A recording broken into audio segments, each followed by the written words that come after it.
దేవునికి మహిమ కలుగును గాక. హల్లెలూయా. మంచిది. పరిశుద్ధ గ్రంథం తెరుద్దామండి. 106వ కీర్తన. పరిశుద్ధ గ్రంథం తెరుద్దామండి. 106వ కీర్తన 30వ వచనాన్ని నేను చదువుతున్నాను, గమనించండి. 106వ కీర్తన 30వ వచనం. ఫీనెహాసు లేచి పరిహారము చేయగా ఆ తెగులు ఆగిపోయెను. నిత్యము తరములన్నింటను అతనికి ఆ పని నీతిగా ఎంచబడెను. మరొక లేఖనం చూద్దామండి. యెహెజ్కేలు గ్రంథము 22వ అధ్యాయము 30వ వచనం. యెహెజ్కేలు గ్రంథము 22వ అధ్యాయము 30వ వచనం. నేను దేశమును పాడు చేయకుండునట్లు ప్రాకారమును దిట్టపరచుటకును బద్దలైన సందులలో నిలుచుటకును తగిన వాడెవడని నేను ఎంత విచారించినను ఒకడైనను కనబడలేదు. చిన్న మాట ప్రార్థన చేసుకోండి.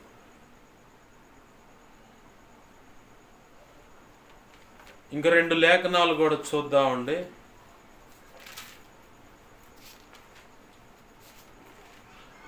యెషయా గ్రంథము 62వ అధ్యాయము 6వ వచనం. యెరూషలేమా, నీ ప్రాకారముల మీద నేను కావలి వారిని ఉంచి ఉన్నాను. రేయైనా పగలైనా వారు మౌనంగా ఉండరు. యెహోవా జ్ఞాపకకర్తలారా, విశ్రమింపకుడి. ఆయన యెరూషలేమును స్థాపించు వరకు, లోకమంతటా దానికి ప్రసిద్ధి కలుగుచేయ వరకు ఆయనను విశ్రమింపనీయకుడి. తన దక్షిణ హస్తము తోడనియు బాహుబలము తోడనియు యెహోవా ఈలాగు ప్రమాణము చేసెను. మరొక లేఖనం కూడా చదువుదామండి. సంఖ్యాకాండము 10వ అధ్యాయము 9వ వచనం. సంఖ్యాకాండము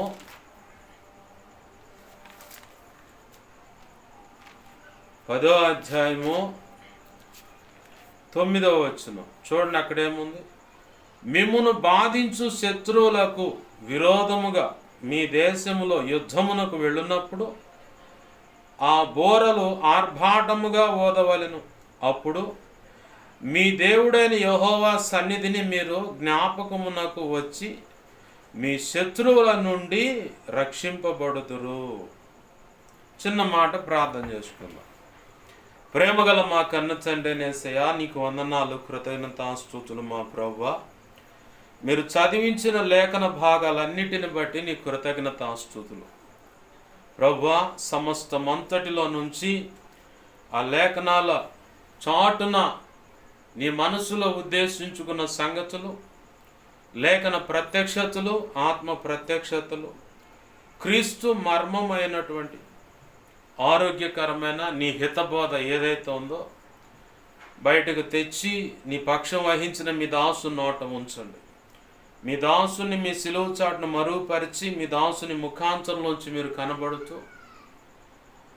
మీ దాసుడు నోటిని మీ నోటి బోరగా చేసి నీ అనాది సంకల్పంలో నీ దాసునికి నువ్వు నిర్ణయించినటువంటి ఆత్మ నడిపింపు, లేఖన ప్రత్యక్షత, ఆత్మ ప్రత్యక్షత, వాక్శక్తినిచ్చి నీవే నాతో, మాతో, అందరితో నీ చిత్తంలో నిర్ణయింపబడ్డ ప్రతి ఒక్కరితో సూటిగా, తేటగా, స్పష్టంగా మీరు మాట్లాడు.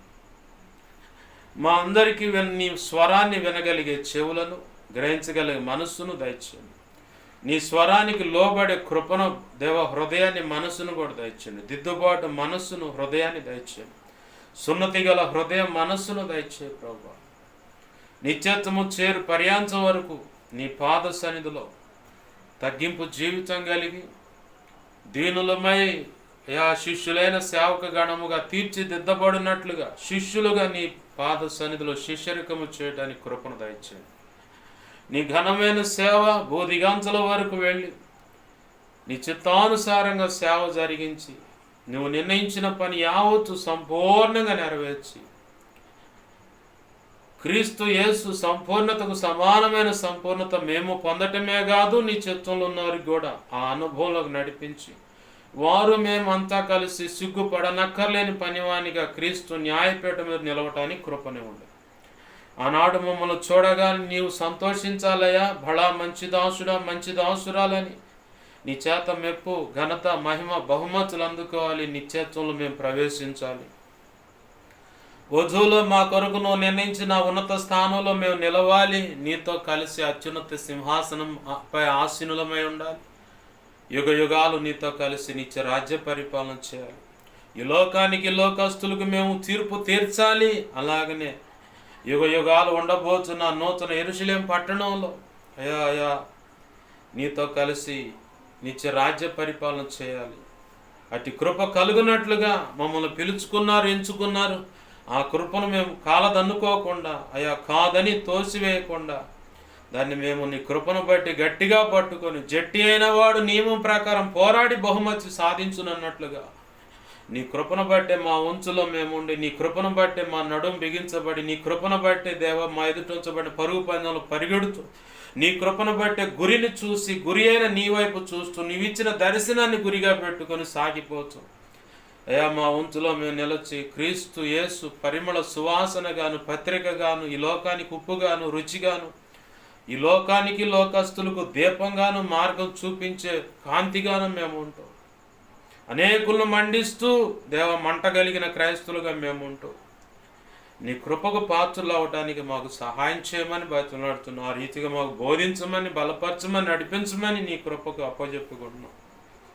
ఉపదేశాన్ని అడ్డగించాలని చూస్తున్న దుష్టుడు వాడి దోతలు ఈ లోక సంబంధమైన కుల సంబంధమైన దేవి దేవతలు దేవుళ్ళు ఎదుట పూజలని హోమాలు యజ్ఞాలని ఇంకేవేవో వాళ్ళ ప్రయత్నాలు వాళ్ళు చేస్తున్నారు. ఏసునామములో అటన్నిటిని బంధిస్తున్నాను. అదో పాతాళంలో యేసయ్యా నీ కాళ్ళ కింద తొక్కి పట్టమని బతిలాడుతున్నాను. వాటి ప్రభావం అక్కడే నీ నోట నుంచి వస్తున్న అగ్నితో లయమైపోనుగాక. నా చుట్టూరు మా చుట్టూరు ఈ ప్రార్థనలో నీ చిత్త ప్రకారం ఇప్పుడైనా ఇక ముందైనా ఈ వీడియో ద్వారా వింటున్నప్పుడైనా వారున్న గృహాల చుట్టూ ఈ గృహం ఈ కాలనీ పట్టణం గ్రామం రాష్ట్రం దేశ సమస్తం చుట్టూ సిలువ రక్తపు కంచె రక్షణ కంచె అగ్ని కంచెను వేసి నీ చేతి నీళ్ళు దాచిపెట్టి నీ కృపలో మనం భద్రపరిచి నీవే మాకు చూడండి మాకు బోధించమని బతిలాడుతున్నాను.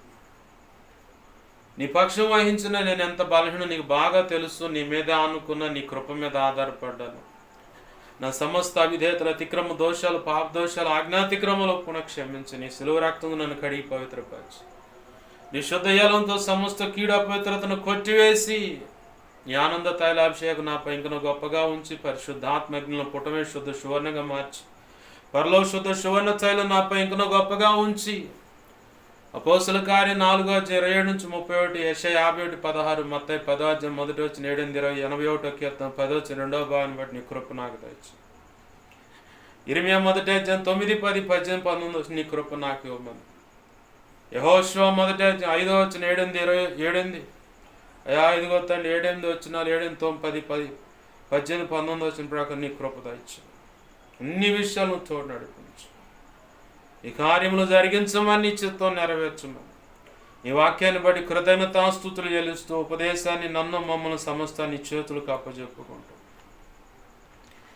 యేసయ్య నామంలోనే ప్రార్థించి సమస్తం పొందుకొని నీకు కృతజ్ఞతాస్తుతులు చెల్లించి నీ కృపా హస్తాలకి సమస్తాన్ని అప్పచెప్పి నీ నామాన్ని గొప్ప చేసుకుంటున్నావు మా కన్న తండ్రి.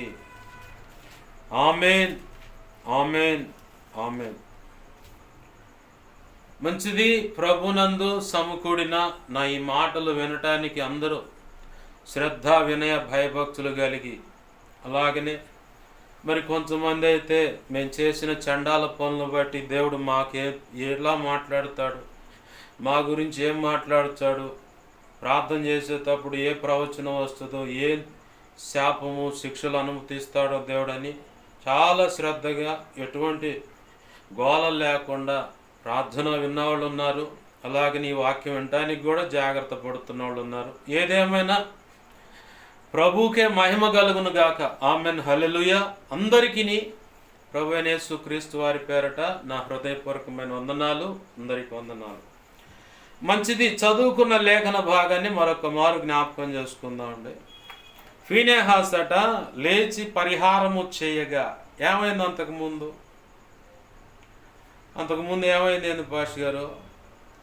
జరగాల్సిందంతా ఆడే ఉంటే మొత్తం భయంకరమైన వ్యవహారం అంతా.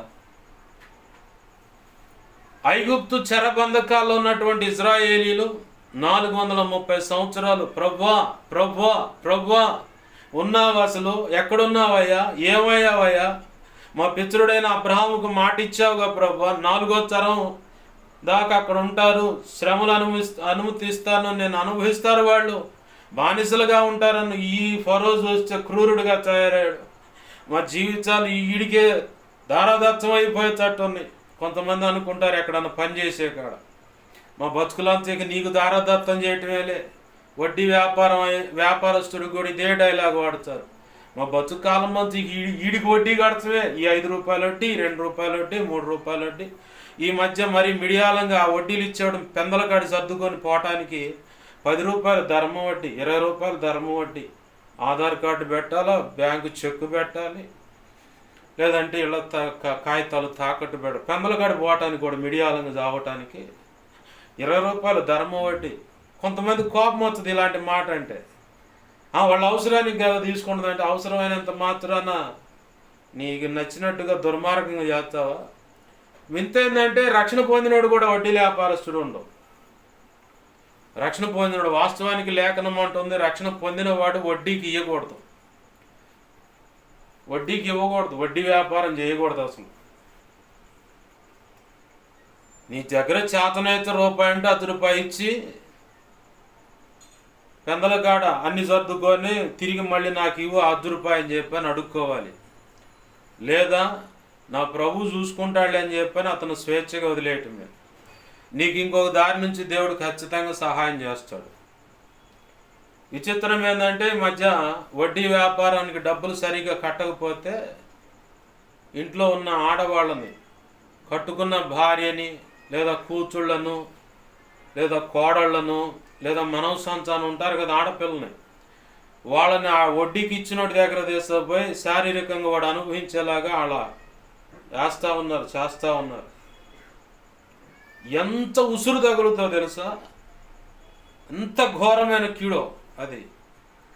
తగిలినప్పుడు అర్థమైంది, అప్పుడు ప్రజలు కూడా చూస్తారు వీడింత దుర్మార్గంగా వసూలు చేశాడు కాబట్టి అంత దుర్మార్గంగా, అంతకంటే రెట్టింపైన దుర్మార్గంగానే దేవుడు వాడిని శిక్షించాడని ఖచ్చితంగా ప్రజలు చూస్తారు.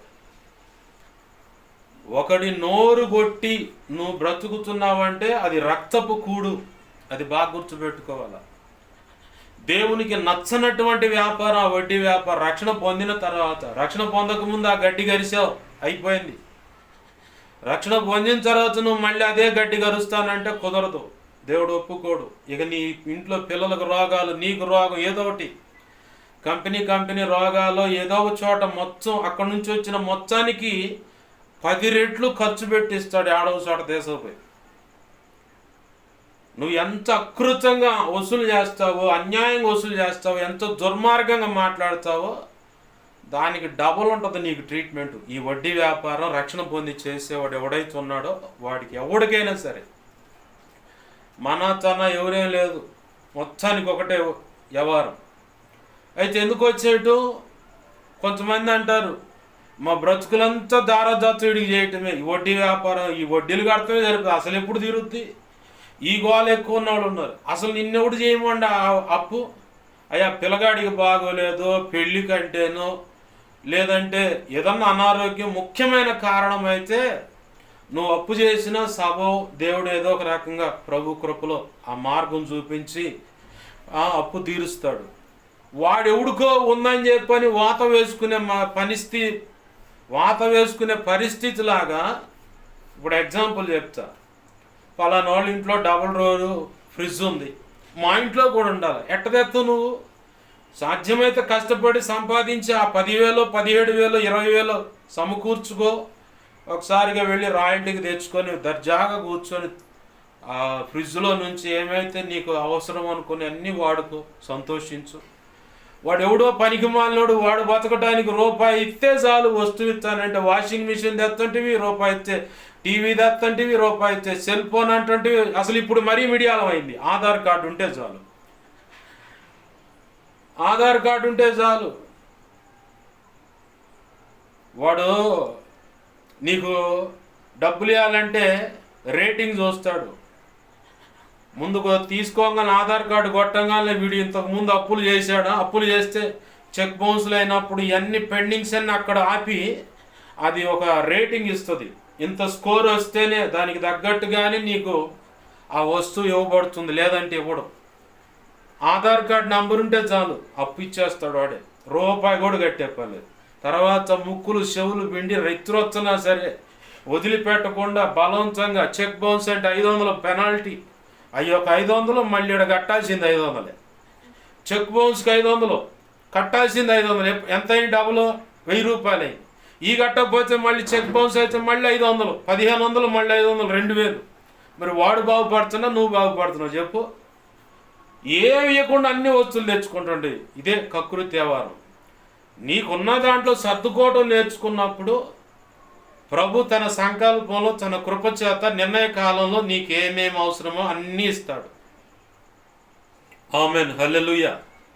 కాదండి వాడెవడుకోని లోకంలో అంటారు, పులిని చూసి అంట నక్క వాతలు పెట్టుకుందంట. నన్ను ఆ గాంభీర్యాన్ని, ఆ ఒంటి మీద ఉన్న ఆ సారలను చూసి ప్రతి జంతువు భయపడుతుందంట పులిని చూడంగానే.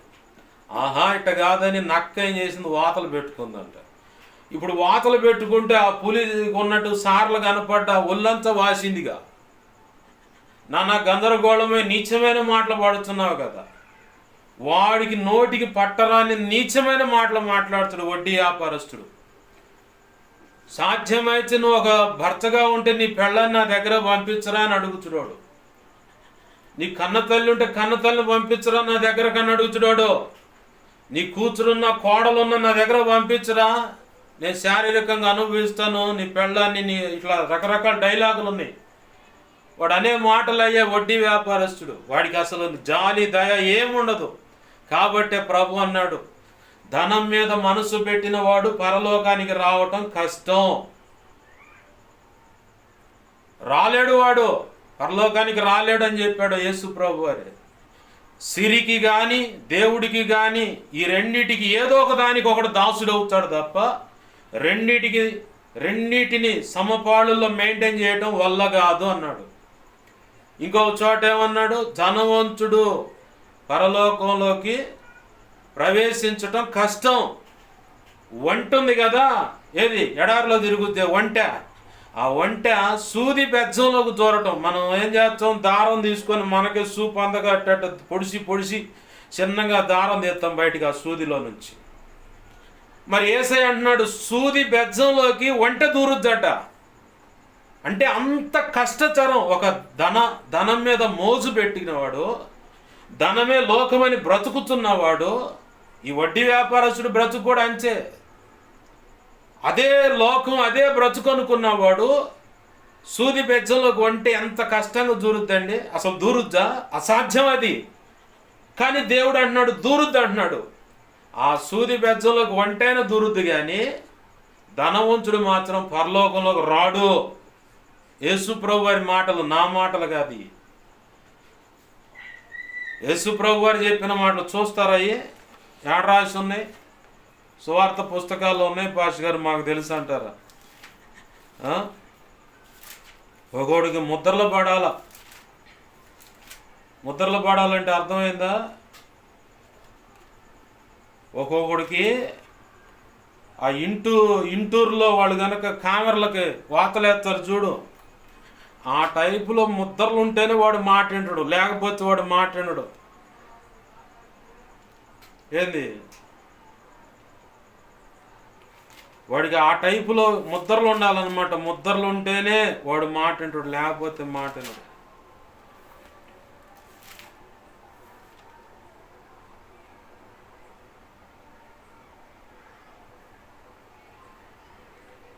దేవునికి మహిమ కలుగును గాక. హల్లెలూయా.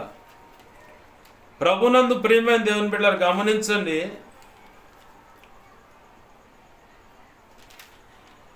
లేఖనంలో సాక్ష్యం ఇస్తా ఉంది, ఒంటె సూది బెజ్జంలోకి ఒంటె దూరుద్దట.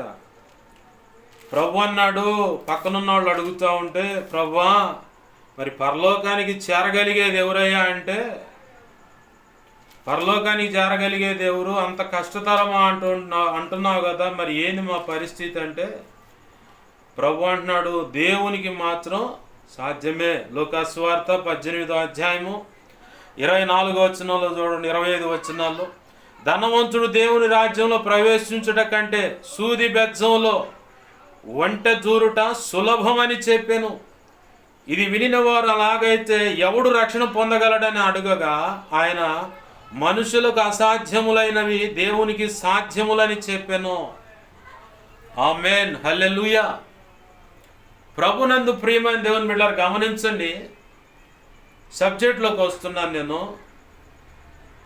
వడ్డీ వ్యాపారస్తుడి విషయంలో అయినా, ఒక చోట బానిసగా కొనుక్కొని వెళ్ళిపోయినటువంటి ఒక వ్యక్తి ఒక చోట ఏదైనా ఉద్యోగం కాడైనా వాడు పెట్టే చాకిరి, ఆ పరిస్థితులు, వాడు నడిపించే విధానం నచ్చక చాలామంది అనుకునే మాట ఏంటంటే, మా బతుకులంతకి నీకు దారాదత్తమేలే, మా బతుకులకి ఇంతే, మేము నీ కాడి నుంచి బయటపడేది లేదు, నువ్వు బాగుపడతావే కానీ మేము బాగుపడేది లేదని పనిచేసే కాడ సణుక్కుంటారు. ఇలాగనే అలాగే వడ్డీ వ్యాపారస్తుడి విషయంలో కూడా ఇలాగనే సణుక్కుంటారు. లోక నానుడి ఇది, నా సొంత మాటలు కాదు, ఎవడనో గురి పెట్టుకొని ఈ మాటలు నేను చెప్పట్లేదు, నాకు అవసరం లేదు కూడా.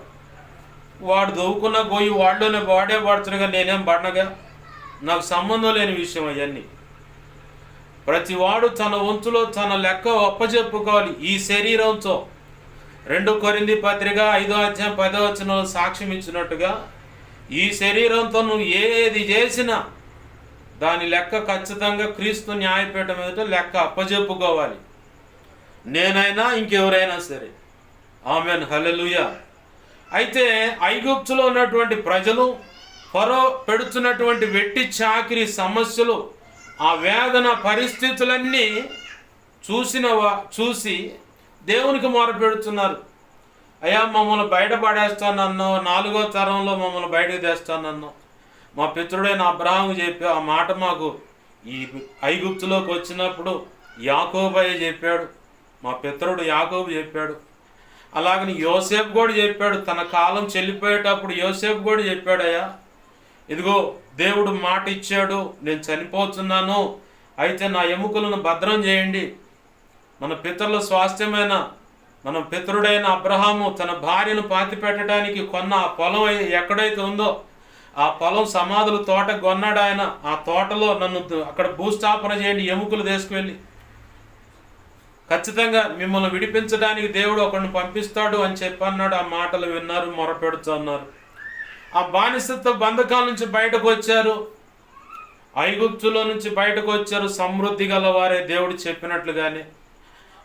ప్రభు ఏం చేశాడంటే, వీళ్ళను పరీక్షించాలని, వీళ్ళెంత మటుకి మాట వింటారని పరీక్షించాలని, ఇటుగా పోతే 11 రోజులు ప్రయాణం అంట, బైబిలే సాక్ష్యం ఇస్తుంది. ఎర్ర సముద్రం వైపుగా వెళ్లకుండా ఈ పక్కగా వెళితే 11 రోజులు ప్రయాణమే. కనాను దేశం చేరటానికి ఎర్ర సముద్రం అసలు తగలదు. వింటున్నారా? దేవునికి మహిమ కలుగును గాక, హల్లెలూయా. యేసు ప్రభు వారు ఐగుప్తులో నుంచి బయటకు వచ్చిన తన ప్రజలను నడిపించే విధానంలో ఒక ప్రత్యేకమైన ట్విస్ట్ పెట్టాడు. ఇటుగా బయలుదేరి వెళితేనేమో 11 రోజుల్లోనే కనాను దేశానికి వెళతారు, ఏ సముద్రము ఏది తగలదు.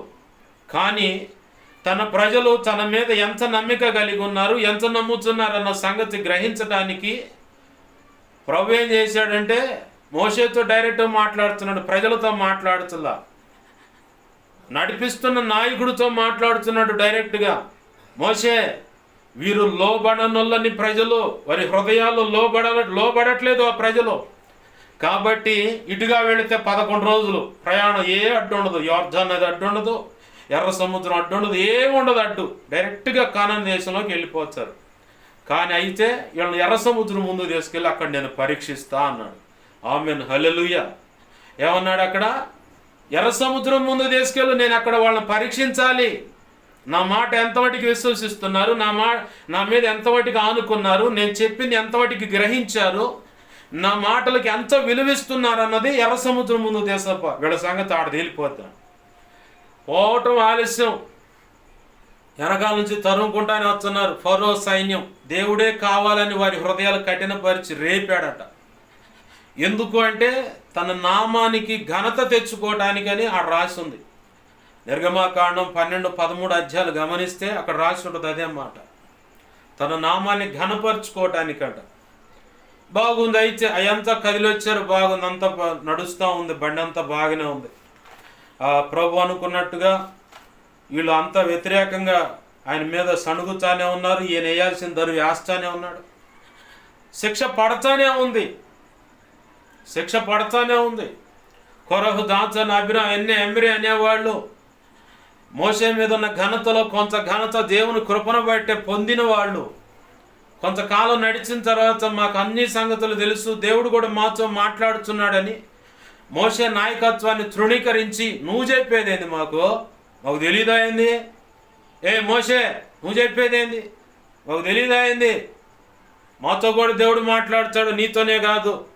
అసలు నీ ఆధిపత్యం నీ కింద అణిగిమణిగి ఉండాల్సిన పని లేదు మాకు. దేవుని ఆత్మ మా మీద కూడా ఉంది, మాకు అన్ని సంగతులు తెలుసు, నువ్వేదో కొత్తగా చెబుతున్నావు అని చెప్పి ఆనాడు ఫరోహు, దాచన్, అభిరామ్, ఎమ్రీ వాళ్ళంతా విర్రవీగి తిరుగుబాటు స్వరం అహంకారంతో మెడలు విసిరి మరి ఆయనకి వెళ్ళి చూసి మాట్లాడారు. మోషే ఏమనలా, అహరోను కూడా ఏమనలా, మిరియాము కూడా ఏమనలా, అహరోను పిల్లలు కూడా ఏమనలా. మోషే అహరోన్లు ఆ ఇశ్రాయేలీల ముందు ఎవడైతే రంకెలేసాడో వాళ్ళ ముందు సాగిల పడ్డారు. అయ్యా, మా దేవుణ్ణి ఆయన పంపిస్తే వచ్చాం మేము, మీరు ఆయన పిల్లలు కాబట్టి నడిపించమంటే నిలబడ్డాం. సరే, ఎవరు ఎక్కడ ఎట్లా ఏర్పాటు చేయబడ్డారో దేవుడే తెలుస్తాడులే, కొద్ది గోపిక పట్టండి అని చెప్పని ప్రత్యక్ష గుడారం దగ్గరికి వెళ్ళారు. తెల్లారి దేవుడు వచ్చాడు. నా దాసుడికి వ్యతిరేకంగా ఎందుకు మాట్లాడారని. ఈరోజు చాలామంది సంఘాల్లో ఇదే తంతు నడుస్తూ ఉంది. దైవజనుడు మాట, దైవజనుడు లక్ష్య పెట్టని ప్రజలు ఈరోజు సార్వత్రిక సంఘమంతట్లో కోకొల్లలుగా ఉన్నారు, కోట్లలో ఉన్నారు. పేరుకు మాత్రమే మర్యాద ఇస్తారు, గౌరవం ఇస్తారు. ఆయన దాటి పోగానే వీళ్ళ విశ్వరూపం బయటకు వచ్చేస్తారు. వీడు అనుకున్నదే జరగాలి, వీళ్ళు అనుకున్నదే చేయాలి, వీళ్ళు అనుకున్నట్టుగానే బ్రతకాలి, వీళ్ళు అనుకున్నట్టుగానే స్వేచ్ఛగా ఉండాలి. ఇంకంతకాని సేవకుడు ఎందుకు, నీకు సంఘం ఎందుకు, నీ ఇష్టం వచ్చినట్టు బరితేగించి బతకొచ్చు. అవసరం లేదు సేవకుడు.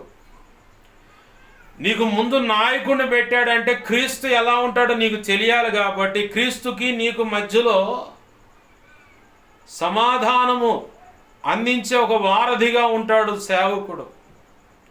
నిన్ను నడిపించడానికి మాదిరిగా ఒక మార్గంలో నీకు, ఎందుకంటే గొర్రె తనకు తానుగా బ్రతకలేదు, నడవలేదు. కాపరి ఉండాలి. కాపరి కనుసన్నుల్లో గొర్రె ఉన్నప్పుడే ఖచ్చితంగా దానికి విలువైన పోషణ, ఆరోగ్య విషయంలో అయినా కొంచెం డేలా పడినా గొర్రెల కాపరి ఉన్నాడు అనుకో, ఖచ్చితంగా కావాల్సిన ఆ సమయానికి ఏది అవసరమో అది అందిస్తాడు కాపరి. మరి యేసు ప్రభు వారు పరిశుద్ధాత్మ రూపంలో నీకు నాకు నడిపిస్తూ ఉన్నాడు. ఆయన మనందరినీ నడిపిస్తూ ఉన్నాడు. మనకు గురువు ఆయనే.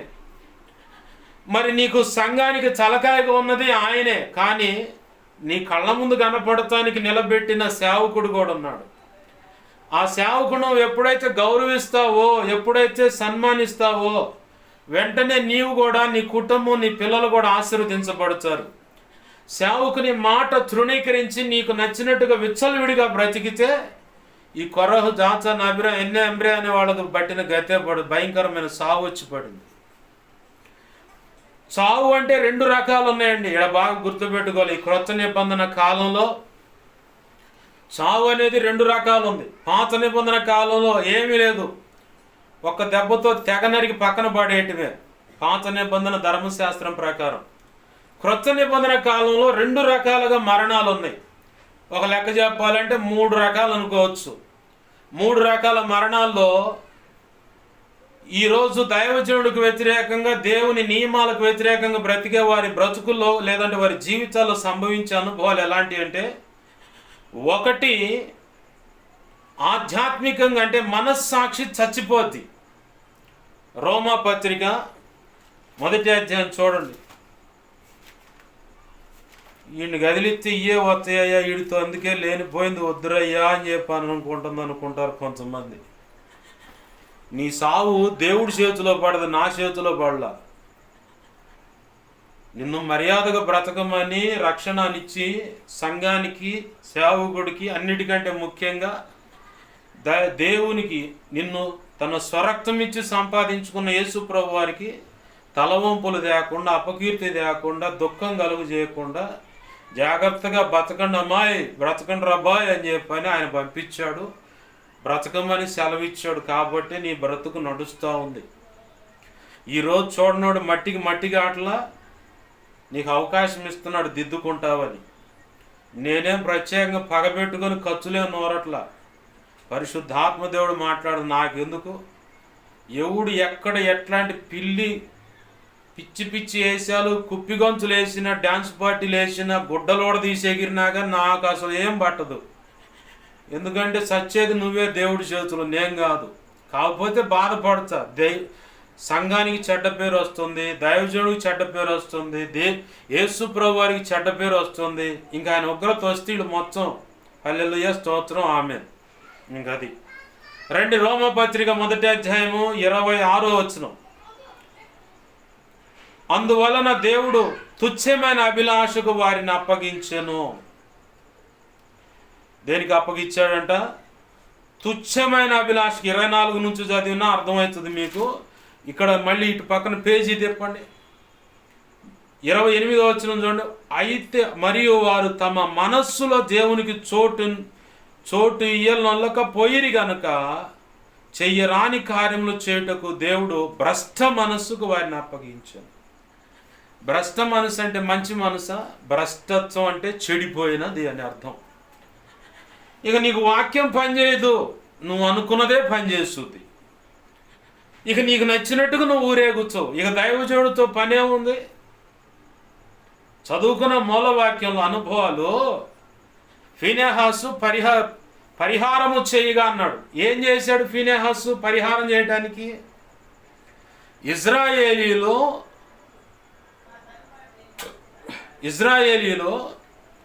అన్య స్త్రీలను మోహించి వారితో శారీరక పాపం చేయటం మొదలుపెట్టారు.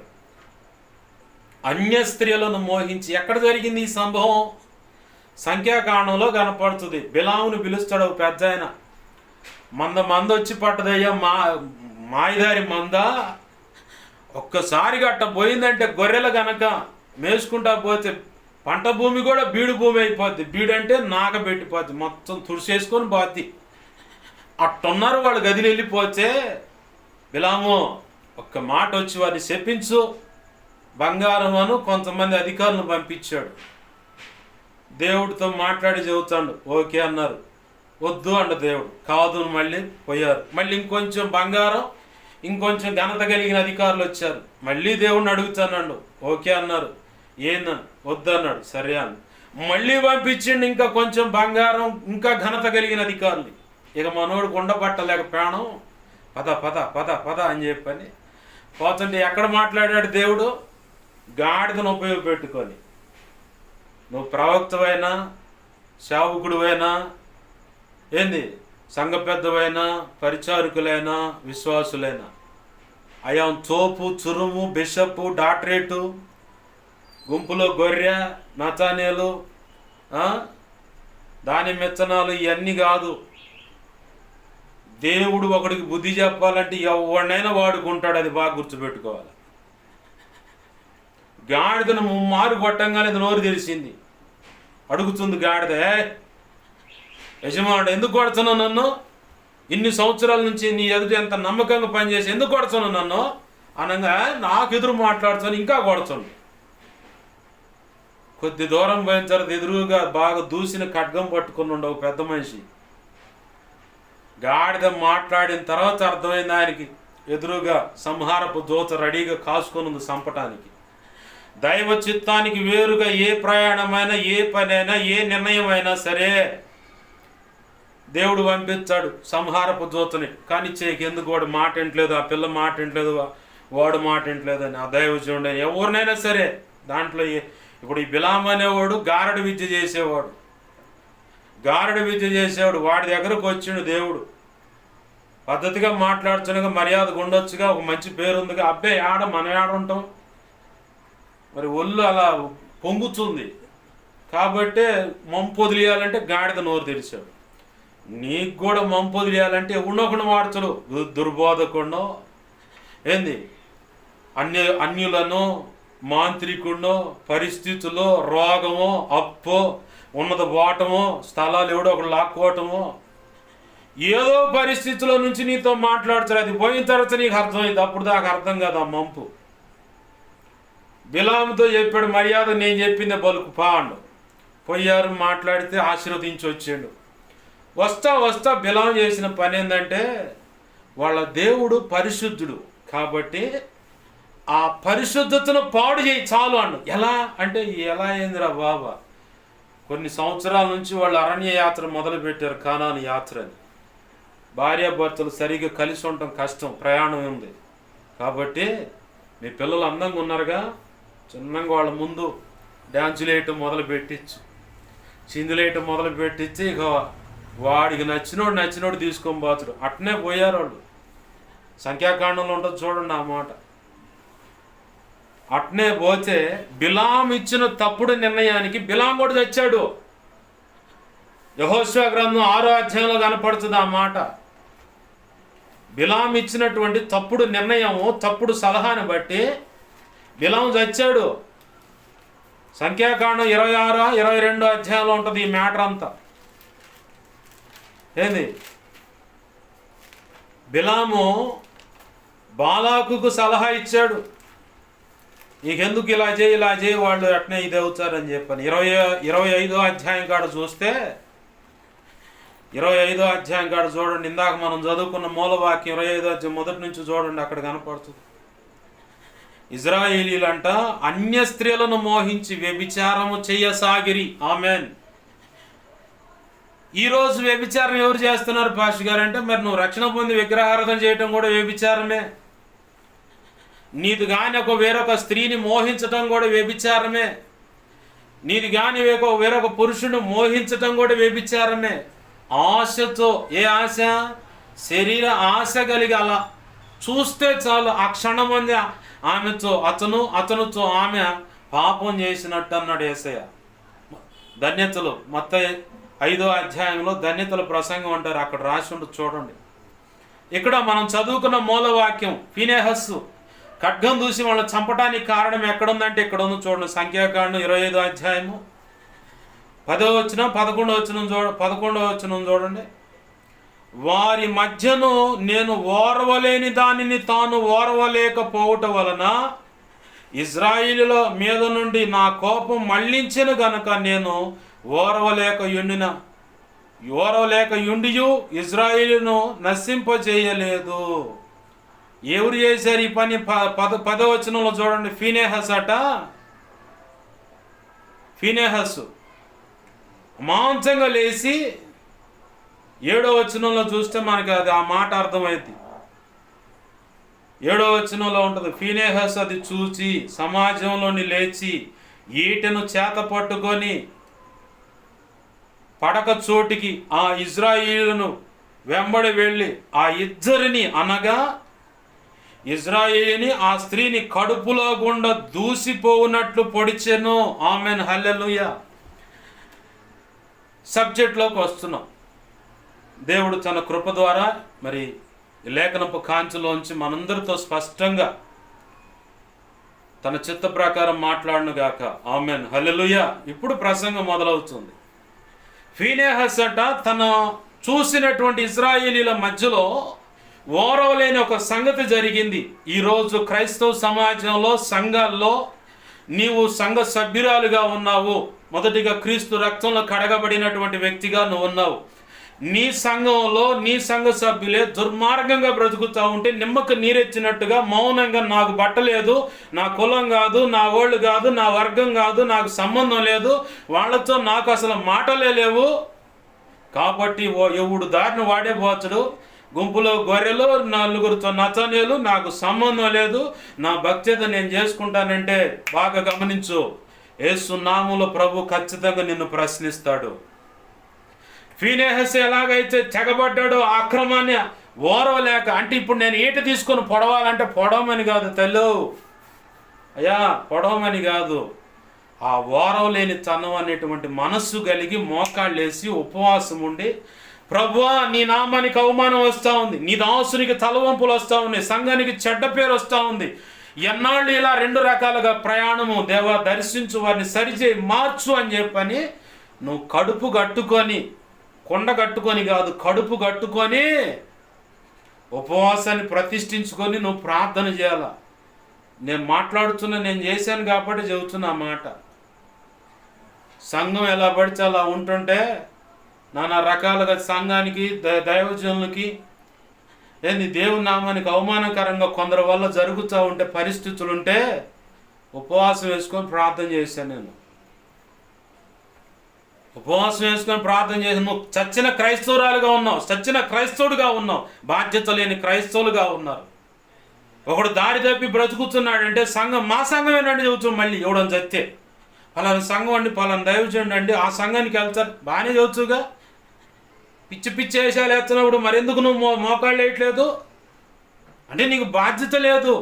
చచ్చిన క్రైస్తవురాలివి, చచ్చిన క్రైస్తవుడి కాబట్టే నీకు నచ్చినట్టుగా నువ్వు బ్రతుకుతున్నావు. ఎవడు ఎట్టన్నా చావనేని నేను చెప్పనా, ఖచ్చితంగా నా ప్రభు ఒక రోజున క్రీస్తు న్యాయపీఠం ఎదుట నిన్ను లెక్క అడుగుతాడు. సంఘం దారి తప్పిపోతూ ఉంటే, బాధ్యత లేకుండా విచ్చలవిడిగా బ్రతుకుతూ ఉంటే, కళ్ళెదుట కనపడుతున్న ఆ వ్యతిరేకతను ఫీనెహాసు ఎలాగైతే ఓరలేని పరిస్థితి కలిగిన ఆ మనసు నీకు లేకుండా నువ్వు ఎలా బ్రతుకుతున్నావు అని ప్రభు ఖచ్చితంగా ప్రశ్నిస్తాడు. నువ్వు రేగాల, నువ్వు రేపబడాలి, రేపబడి మోకాళ్ళు వేసి దేవా దేవా కదులు కదులు వాళ్ళని కదిలించు, వారిని సరిచేయి, ఏం జరిగితే సరిచేయబడుతు వారిని జరిగించి సరిచేసి పట్టుకురా ప్రభు. నీ నామానికి అవమానం రాకూడదు, మొదటిగా నీ నామానికి అవమానం రాకూడదయ్యా, నీ సంఘానికి చెడ్డ పేరు రాకూడదయ్యా, నువ్వు నమ్మి అప్పచెప్పిన మందకు కాపరిగా ఉన్నటువంటి దైవజనుడికి చెడ్డ పేరు రాకూడదు ప్రభువా. ఏం జరిగితే వాళ్ళు మాటింటారో నీకే బాగా తెలుసు కాబట్టి అదేదో జరిగించి వారిని సరిచేసి నీ నామానికి అవమానం తేకుండా, సంఘానికి చెడ్డ పేరు తేకుండా, దైవజనుడు తలవంపులు తేకుండా నీవు కోరుకున్న భక్తి సాధనలోకి ఆ కుటుంబాన్ని ఆ వ్యక్తిని నడిపించు ప్రభు అని ప్రార్థన చేసే మనస్సు నీకు లేకపోతే ఖచ్చితంగా నువ్వు ప్రమాదం పంచుల్లో ఉన్నావు, నువ్వు ప్రమాదంలోనే ఉన్నావు. ఫీనెహాసు లాగా నువ్వు మొర్రపెట్టాలి. ప్రభు అంటున్నాడు, ఇందాకేం చదువుకున్న హెస్కేల్ గ్రంథం 20:30 దేశం మీదకు ఉగ్రత రాకుండా, నా కోపం పడకుండా బండ సందులో జొరబడి మొరపెట్టేవాళ్ళు ఎవరా అని చెప్పని నేను ఎత్తుక్కుంటున్నాను, కానీ ఒక్కడు కూడా కనపడలేదు. ఏం చేయాలి? ఒక్కడు కూడా కనపడతలేదు. దయచేసి బాగా గమనించండి. నువ్వు ఇంకా నిమ్మకు నీరు ఎచ్చినట్టుగా నాకు సంబంధం లేదండి, ఇవన్నీ అసలు మమ్మల్ని గౌరవించదు, మా కులం కాదు, మమ్మల్ని ఇంకా కులం తక్కువ అంటారు, ఇవన్నీ పక్కన పెట్టు. నీ కులం ఏదో పెద్ద రాజకులం అని చెప్పని నేను ప్రత్యేకంగా ఆయన రక్షించుకోవాలా. రాజులైన యాజక సమూహం దానికి తగ్గట్టు కులాలని ఏరుకొని మరి రక్షించుకోవాలా. నిన్ను నిలబెట్టైనా వాడికి సిగ్గు రావాలని, ఆమెకు సిగ్గు రావాలని చెప్పని దేవుడు నిన్ను ప్రత్యేకంగా కోరుకున్నాడు. అది బాగా గుర్తుపెట్టుకో. అర్థమవుతుందా? నిన్ను కోరుకోనైనా, నిన్ను నిలబెట్టుకొని నిన్ను మండించైనా సరే ఎవడైతే అది ఇదని చెప్పని వాడి సిగ్గు రావాలని చెప్పని ప్రభు నిలబెట్టుకుంటున్నాడు, నిన్ను కోరుకుంటున్నాడు. కాదు నాకు సంబంధం లేదని చెప్పని ఇజ్రాయేలీలు అంతమంది ఉన్నారు, 30 లక్షల పైచులకు ప్రజలు ఉన్నారు. ఫీనెహాసు ఒక్కడెందుకు రేగాడు? అది ప్రశ్న. ఇప్పుడు ప్రసంగం కూడా అదే. ఫీనెహాసు అనేవాడు ఒక్కడే ఎందుకు రేగాడు? మోషే ఉన్నాడు, అహరోన్ ఉన్నాడు, యెహోషువ, కాలేబు ఉన్నాడు. 6 లక్షల పైచులు కాల్బలం అనేటువంటి సైన్య సమూహం ఉంది. వాళ్ళు ఎవరికి పట్టంది, ఫీనెహాసు ఒక్కడికే మనసులో ఎందుకు తీవ్రత కలిగింది. అయ్యో దేవుని ఉగ్రత వచ్చి మీద పడొచ్చు, వీడు ఒక్కడు చేసిన పొరపాటును బట్టి మొత్తం మీదకి వచ్చి పడతాడు ఆయన, అనేకులు ప్రాణాలు పోతాయని చెప్పని ఆనాడు ఫీనెహాసు రేగాడు ఆయన. ప్రభు అంటున్నాడు, అది ప్రతి తరానికి అది అతనికి నీతిగా ఎంచబడిందట. ఎంత గొప్ప ఆశీర్వాదం చూడండి. ఆమెన్, హల్లెలూయా. అయ్యా పాష గారు మీరు చెప్పింది బాగానే ఉంది, మీరు చెప్తుంటే మాటలు బాగున్నాయి, నేను కూడా అలా మంట కలిగిన క్రైస్తవుడుగా ఉండాలని తపన కలుగుతూ ఉంది మీరు చెప్తూ ఉంటే.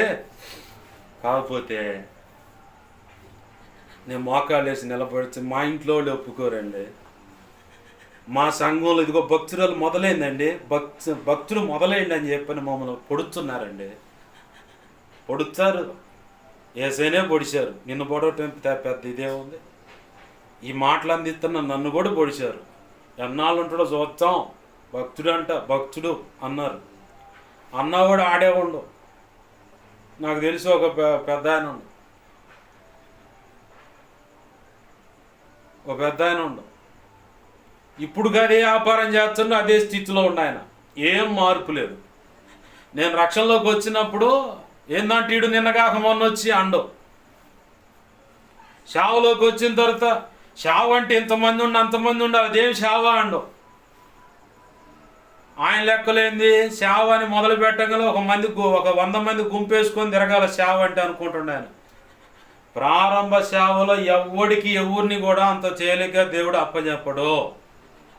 నువ్వు ఎంత వాటికి నిలబడతావు, ఎంత వాటికి ఉంటావు ఏంటన్న సంగతులు పరీక్షించుకొనే కొన్ని అనుభవాలు నీకు అందించి ఆ తర్వాత మందనప్పచెప్పే గదులు అంటాడు. ఆమెన్, హల్లెలూయా. మరి ఆయన అంటే రక్షణలోకి వచ్చినప్పుడు ఏందంట ఈడు నిన్నగాక మొన్న వచ్చాడు ఆడే ఉండు ఆయన.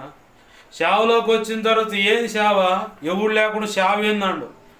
ఇప్పుడుగా ఆయన ఆడే ఉండు. మరి నా ప్రభు కృపను బట్టి పాటలు రాయిస్తూ ఉన్నాడు, పాటలు రికార్డింగ్ అయ్యి ప్రజల ముందుకు వస్తూ ఉన్నాయి, అందరు వింటున్నారు, ప్రభు కృప పొందుకుంటున్నారు. పుస్తకాలు రాయిస్తూ ఉన్నాడు. ప్రభు చిత్తం అయితే ఈ సంవత్సరంలోనే అవి పుస్తకాలు ప్రింట్ అయ్యి దేవుని ప్రజల ముందుకు వస్తాయని ఆశపడుతున్నాను నేను. వర్తమానాలు అందిస్తూ ఉన్నాడు. ఆయన ఆడే ఉండు, మరి నేను ఏడుండా. ఎవడో ఏదో అంటాడని చెప్పని దేవుని సంఘానికి నష్టం జరుగుతూ ఉంటే నువ్వు ఇంకా నిమ్మక నీరెచ్చినట్టు బ్రతికితే మాత్రం దేవుడు ఉపేక్షించడో సహించడో, నీ మనస్సు రేగుతుంది. అదే దేవుడు నిన్ను కదిలించటం అనేది బాగా గుర్తుపెట్టుకో. అయ్యో దైవ చిత్తానికి వేరుగా ఈ ప్రజలు రేగుతున్నారు, దైవ చిత్తానికి వేరుగా ఈ ప్రజలు బ్రతుకుతున్నారు, దైవ చిత్తానికి వ్యతిరేకంగా పద్ధతుల్లో ఉన్నారని, ఇంకా మేము దేవుని పిల్లలను రక్షించబడ్డాం అది ఇది అంటున్నారు. మరో పక్క కొలుపులు అంటున్నారు, మరో పక్క విగ్రహారాధన అంటున్నారు, మరో పక్క మా తెగకున్న పద్ధతులు అంటున్నారు, మరో పక్క యథావిధిగా నెలకోసారి బల తీసుకుంటున్నారు, వారానికి ఒకసారి బల తీసుకుంటున్నారు, మళ్ళీ వెళ్ళి యథావిధిగా మళ్ళీ అదే నీచమైన బ్రతుకుతున్నారు. చూస్తూ మౌనంగా ఉంటున్నావు అంటే నువ్వు ఇంకా చచ్చిపోయావు. పక్షవాతం వచ్చింది నీకు, నీ మనస్సుకి, నీ హృదయానికి, నీ తలంపులు ఊహల ఆలోచనలకి పక్షవాతం వచ్చింది. బతికే ఉంటాడు పక్షవాతం వచ్చినాడు. ఆ చెయ్యి కానీ ఆ కాలు కానీ కదిలించగలుగుతాడా? కదిలిద్దామని ఎంత ప్రయత్నం చేసినా కదిలేకుండదు.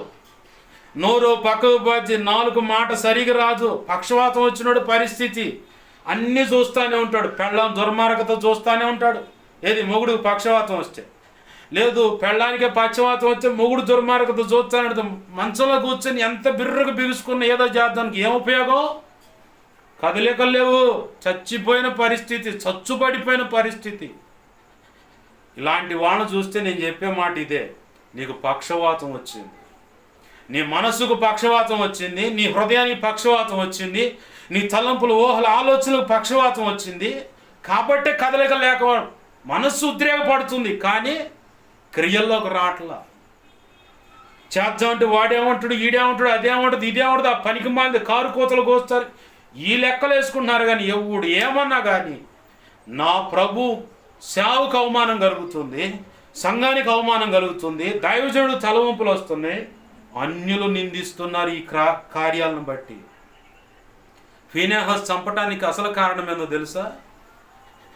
దేవునికి నచ్చని వ్యభిచారం చేయటం ఒక కోణం అయితే, దేవుని ఉగ్రత వచ్చి మీద పడుతుంది అనేది ఒక కోణం అయితే, ఇలాగ నడవటాన్ని బట్టి దేవుని నామానికి అవమానం వచ్చుద్దని చెప్పని ఆ ఏట తీసుకుని ఒక్క పోటు పొడిచాడు. ఇద్దరిని చంపేశాడు. ధర్మశాస్త్రం చెబుతుంది, వ్యభిచారం చేసేటువంటి ఆడ కూర్చుని మగవాడిని ఇద్దరిని పట్టకొచ్చి పాళె వెలుపులంటే ఊరి వెలుపులకు తీసుకెళ్ళి రాళ్లతో కొట్టి ఇద్దరిని చంపమని. మేధావులు వస్తూ ఉంటారు యేసు ప్రభు వారి దగ్గరకు వచ్చినట్టు. వ్యభిచారం మందు పట్టబడిన స్త్రీని తీసుకొచ్చి బోధ కూడా ఏం విషయంలో ఏమి తీర్పు తీరుస్తా ఉంది. అందరు రాళ్ళు పట్టుకొని ఉన్నారు ధర్మశాస్త్రాన్ని నెరవేర్చడానికి. ఈరోజు చాలామంది క్రైస్తవ సమాజాల్లో, సంఘాల్లో వాళ్ళ సొంత నీతిని నెరవేర్చడానికి, దైవజనుడి మీద బురద చల్లటానికి, కుటుంబాల మీద బురద చల్లటానికి, మేము నీతిమంతులమని నిర్ధారణ చేసుకోవటానికి చాలామంది హృదయాలు బరితెగించి పైకి మాత్రం దీనత్వాన్ని ధరించుకొని నీతిని ప్రదర్శించే వాళ్ళు ఉన్నారు ఈరోజు. యేసయ్య ఒకటే అన్నాడు, మీలో ఎవరు పాపం చేయలేదు వాళ్ళేంటి మొదటికి రాయండి. 13 సంవత్సరాల ఈడుకు వచ్చినటువంటి మగపిల్లగాడు మొదలుకొని, 13 ఎందుకు అంటున్నానంటే 13 సంవత్సరాలకే మగవాడికైనా ఆడపిల్లకైనా వాటి విషయంలో కోరికలు అనేవి మొదలవుతాయి. అర్థమవుతుందా? 13 సంవత్సరాలకే మగపిల్లలు చాలామంది హస్తప్రయోగానికి అలవాటు అవుతారు. మెచ్యూర్ అయిన 6 నెలలకి, ఇప్పుడు ఇంకా అప్డేట్ అయింది కాలం, మెచ్యూర్ అయిన నెలకి ఇక మొదలు పెడుతున్నారు పిల్లలు. వాళ్ళకి 13 సంవత్సరాలు ఉంటే 13 + 13 26 సంవత్సరాల పిల్లగాడిని కదిలిస్తున్నారు. నా కళ్ళతో నేను చూసేగాడు చెబుతున్నా. ఎవరు ఏందని అట్రాక్ట్ చేయట్లే నేను. 13 లేదా 11 10 సంవత్సరాలకి మెచ్యూర్ అయినా ప్లస్ చేయి, దాన్ని ప్లస్ చేయి, 20 సంవత్సరాలు 23 26 సంవత్సరాల మగపిల్లలను కదిలిస్తున్నారు వీళ్ళే.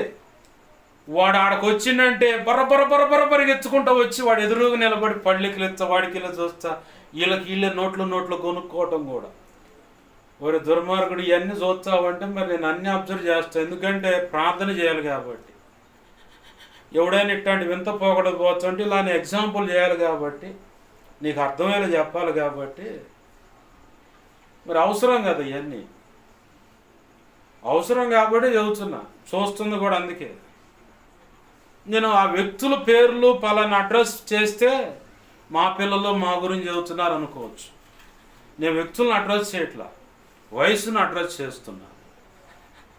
13 లేదా ఆడపిల్లలు అయితే ఇప్పుడు మీడియాలంగా 10 11. కొంతమందికి మా ఒక తల్లి అంటారు, నేను కూడా అదే టైంకి అయ్యాలే పాష్ గారు అంటారు కొంతమంది. నేను విన్నాను కాబట్టి చెబుతున్నా. అయిన నెలకే ఇక మొదలు పెడుతున్నారు ఆట. ఇప్పుడున్న భయంకరమైన కాలం. మరి ఆ రోజు వయసు కాలం ఎంత? 120 పైచిలికే ఉంది. మరి 13 సంవత్సరాలు కూడా వచ్చిండు రాళ్ళు పట్టుకొని ఆ అమ్మాయి మీద నింద మోపటానికి, రాయి వేయటానికి. అలాగే యేసు ప్రభు వారు కూడా తేడా తీర్పు ఇస్తే అతను కూడా తేడా నిరూపించడానికి. ఈరోజు చాలామంది ఉన్నారు అలాంటి వాళ్ళే. వాళ్ళ తప్పులు ఎచ్చువారు తమ తప్పులను గ్రహింపరుగానే పద్యం ఉంది కదా. తప్పులు ఎంచువారు తమ తప్పులను ఎరుగరు. గురిగింది కూడా అంతే. లోకం అంతా పైన ఉన్న కింద ఉన్న నలుపు చెప్పదు. ఒకడు బతుకంతా తేడాగా ఉంటుంది. పక్కనోడికి వెళ్ళి మాత్రం ఏళ్ళు పెట్టి చూపిస్తాడు అట్టాడు. అసలు ఇవన్నీ పట్టించుకోమాక. దేవుని సేవ పాడవుతుంది, దేవుని సంఘం పాడవుతుంది, యేసయ్యకు అవమానం వస్తుంది, దైవజనుడు తలవంపులు వస్తున్నాయి. సంఘముగా బాధ్యతగా నువ్వు కదులుతున్నావు అంటే, ప్రభు నిన్ను కదిలిస్తున్నాడంటే, నీ మనసులో ఆ చలనం పుడుతుందంటే, ఫీనెహాస్ లాగా నీకు రోషం పుడుతుందంటే నువ్వు ఖచ్చితంగా మోకాళ్ళేయాలి. దైవజనుడు దుఃఖంలో నువ్వు కూడా పాలి భాగస్తురాలి కావాలా. ప్రభువును కదిలించాలా. ఖచ్చితంగా వారు సరిచేయబడాలి, శిక్షించబడాలని కోరిక కాదు, అది కూడా చెప్తున్నా. దేవుడు తన చిత్తం అది. కానీ నువ్వు ప్రార్థన చేయాలి. నీ బాధ్యతగా ప్రార్థన చేయాలి. నాకు తెలిసి తమ్ముడు తన భార్య విషయంలో బాగా సఫర్ అవుతూ ఉన్నాడు. సఫర్ అవుతూ ఉంటే నేను చెప్పా, తమ్ముడా ఇక్కడ దైవ చిత్తానికి వేరుగా సంఘం కదులుతుంది, బాగా గమనించు అన్న. ఎలాగ పాష్ గారు అన్న, నీ మాట వినకుండా నువ్వు చెప్పింది ఆ మాట మీద మనసు నిలపకుండా మా అమ్మగారింటికి వెళ్ళి వస్తాను అట్లా అని చెప్పని వెళ్ళిపోయింది కదా. ఈరోజు రామ్మాయి కాపురం చేద్దాం అంటే వస్తున్నారా, రావట్లేదు అంటున్నారు కదా, నువ్వే రా అంటున్నారు కదా. ఈరోజు సంఘంలో, సార్వత్రిక సంఘంలో ఇలాంటి పరిస్థితులే ఉన్నాయి. యేసు ప్రభు వారితో ఆయన రక్తాన్ని బట్టి నిబంధన చేయబడ్డాం, ప్రదానము చేయబడ్డాం. ఇప్పుడు ప్రదానం చేయబడినటువంటి ఆ స్త్రీ ఆ పురుషుడి గురించి ఆలోచిస్తుంది, ఆ పురుషుడు ప్రేమ గురించి ఆలోచిస్తూ ఉంటుంది, ఆ పురుషుని యొక్క కోరికలు ఎలా ఉంటాయి, రుచులేంటి, పద్ధతులేంటి, అభిప్రాయాలేంటి, ఈ మనస్సు ఇదంతటి చేత నింపబడి ఉంటుంది.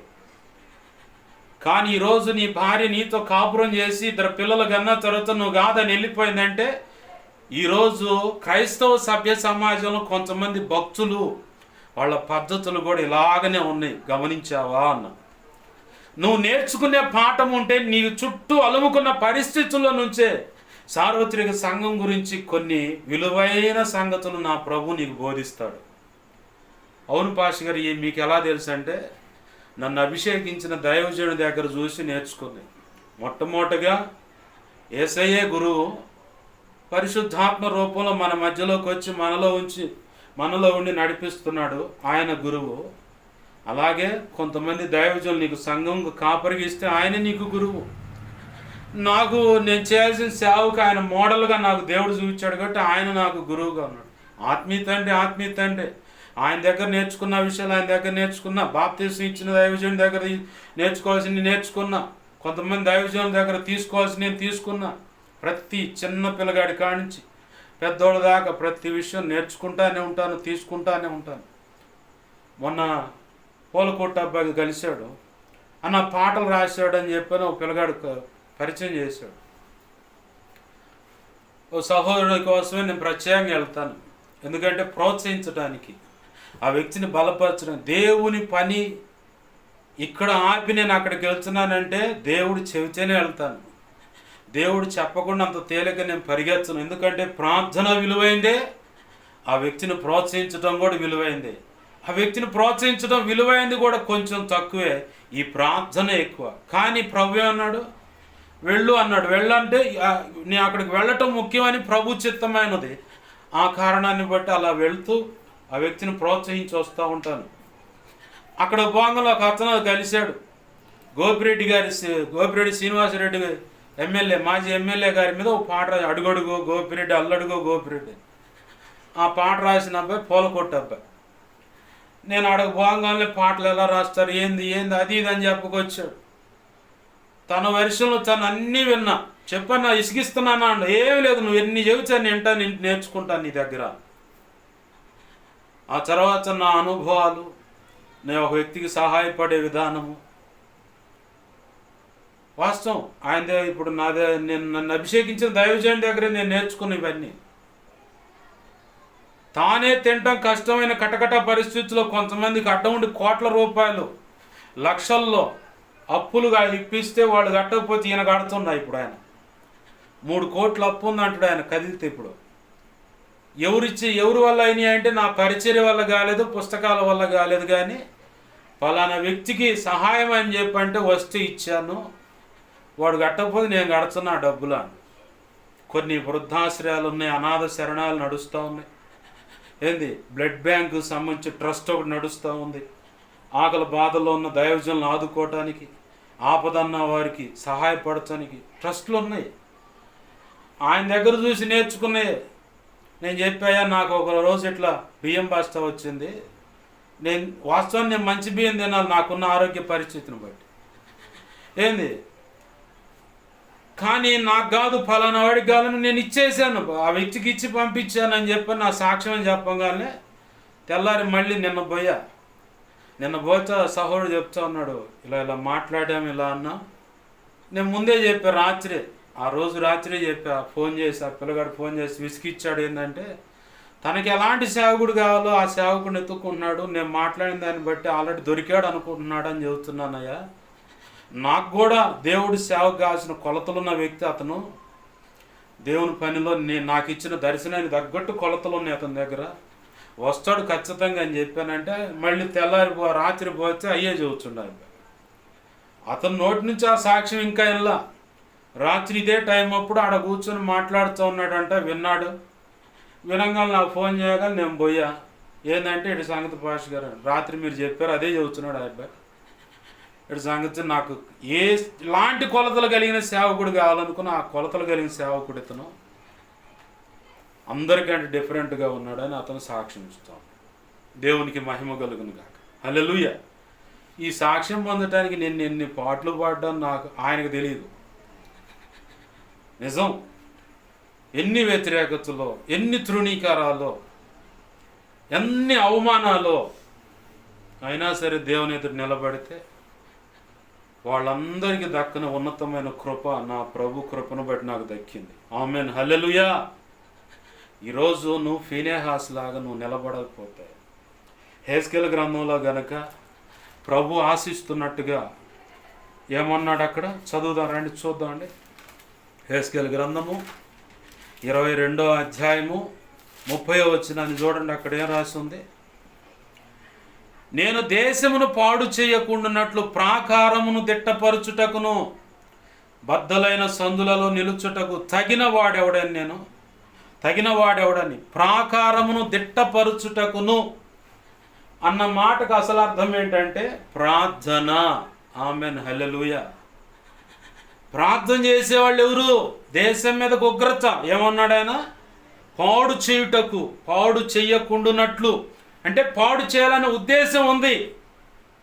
దైవ చిత్తానికి వేరుగా బ్రతుకుతున్నారు. హెస్కేలు బ్రతికిన ఆ కాలంలో దేవుని ప్రజలు దైవ చిత్తానికి వేరుగా బ్రతుకుతున్నారు. కాబట్టి ప్రభు అంటున్నాడు వాళ్ళని ఓర్చుకుంటూ హెస్కేల్ అనే ఒక్కడిని పట్టుకొని ప్రభు మాట్లాడుతున్నాడు.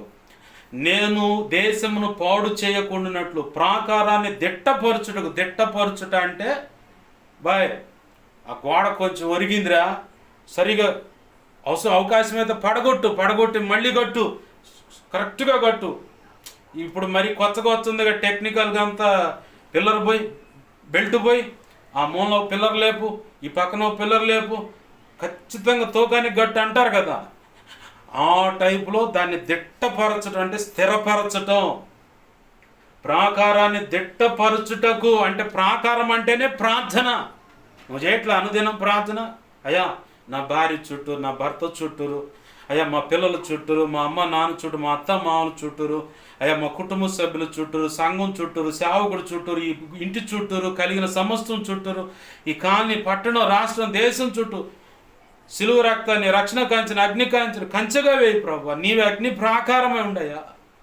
ప్రాకారాన్ని దేనికి కడతారు? ఇప్పుడు ఇంటికి ప్రహరీ ఉంది, దేనికి కడతారు? సేఫ్టీ గోడ అది. అలాగే ఇంటి పైన కూడా పిట్టగోడ కట్టాలి. బైబిల్ గ్రంథంలో ఉంది ఆ మాట. పిట్టగోడ కట్టకుండా అక్కడి నుంచి ఎవడైనా పడితే ఆ ఇంటి మీదకి వచ్చుద్ది ఆ శాపం. అదే రాసి ఉంది బైబిల్ గ్రంథంలో.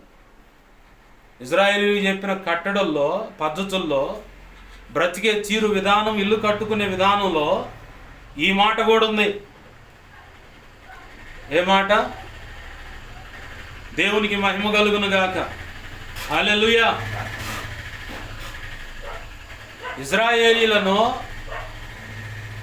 ఇజ్రాయేలీలతో చెప్పాడు దేవుడు, అబ్బా మీరు ఇల్లు కట్టుకుంటే ఇంటి పైన చుట్టూరు పిట్టగోడ కట్టాలి. పిట్టగోడ కట్టకుండా అక్కడి నుంచి ఎవడైనా కింద పడ్డానుకో వాడి చావు కారణం నువ్వేనన్నాడు దేవుడు. పద్ధతులు చెప్పాడు. ప్రాకారం దేనికంటే చుట్టూ అన్నమాట. మరి ద్వారం దేనికంటే అది కూడా ప్రవేశించడానికి. బాగా గమనించండి. ప్రార్థనను దిట్టపరిచే వాళ్ళు ఎవరైనా ఉన్నారేమో బండ సందుల్లో ఉండి, అంటే యేసు ప్రభు వారి యొక్క రెక్కల చాటులోకి వెళ్ళిపోయి, యేసు ప్రభు వారి యొక్క రెక్కల చాటుకు వెళ్ళిపోయి అక్కడ మోకాళ్ళు వేసి ప్రార్థన చేసేవాళ్ళు. రెక్కల చాటు కంటే దేవాలయంలోకి మొట్టమొదటిగా అర్థం యేసు ప్రభు వారి యొక్క రెక్కల చాటుకు వెళ్ళిపోయి ప్రార్థన చేసేవాళ్ళు అని ఒకటి అర్థం. రెండవది దేవాలయంలోకి వెళ్ళి, దేవాలయం కూడా నీకు బండసందు లాంటిదే.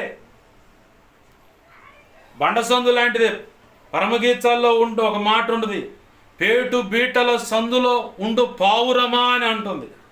పావురానికి సేఫ్టీ ఎక్కడంటే బండ సందులోనే. ఆ బండ సందులోకి ఏమి రావు. ఆ మధ్యకాలంలో సతీష్ కుమార్ గారు కానీ శాలివరాజు గారు కానీ వాక్యం చెబుతుంటే విన్నాను. ఓ చిత్రకారుడు మంచి పిక్చర్ వేసాడంట. ఆ పిక్చర్ ఎలా ఉందంటే అగాధ జలపాతం పైనుంచి కిందకు దుమికి పడతా ఉన్నట్టుగా, ఆ కొంచెం కనపడినట్టుగా ఒక బండ సందులాగా చూపించి దాంట్లో ఒక పావురం అలా తొంగి చూస్తున్నట్టుగా చూపించాడు. అదే ఆల్మోస్ట్ టాప్ అవార్డు పొందినటువంటి పిక్చర్. అది ఏముంది దాంట్లో అర్థం అంటే, పైనుంచి జలపాతం పడుతుంది కానీ బండ సందుల్లో కూర్చుంది పావురం. అక్కడికి ఏ జీవం వచ్చి ప్రవేశించాలన్నా కానీ కష్టం, అంత తేలిగ్గా దానికి హాని అనేది కలగదు. నువ్వు ప్రార్థన చేసేటప్పుడు యేసే రెక్కల కిందకి వెళ్ళాలి, దేవాలయంలోకి వెళ్ళాలి. ఈ బండ సందుల్లో ఉండి మొరపెట్టు అనే అర్థం ఏంటంటే, యేసే రెక్కల చాటుకు వెళ్ళిపోయి ప్రభువాని కదిలించేవాళ్ళు కావాలి, ప్రార్థనను దిట్టపరిచేవాళ్ళు కావాలా, ప్రోత్సహించేవాళ్ళు కావాలా. దానియేలు కనపడ్డాడు. దానియేలు చూడగానే షడ్రక్ మేషక్ అబేద్నెగోలు కూడా రేగారు. సమస్య వచ్చింది అనగానే దానియేలు ఆ ముగ్గురిని కలుపుకున్నాడు.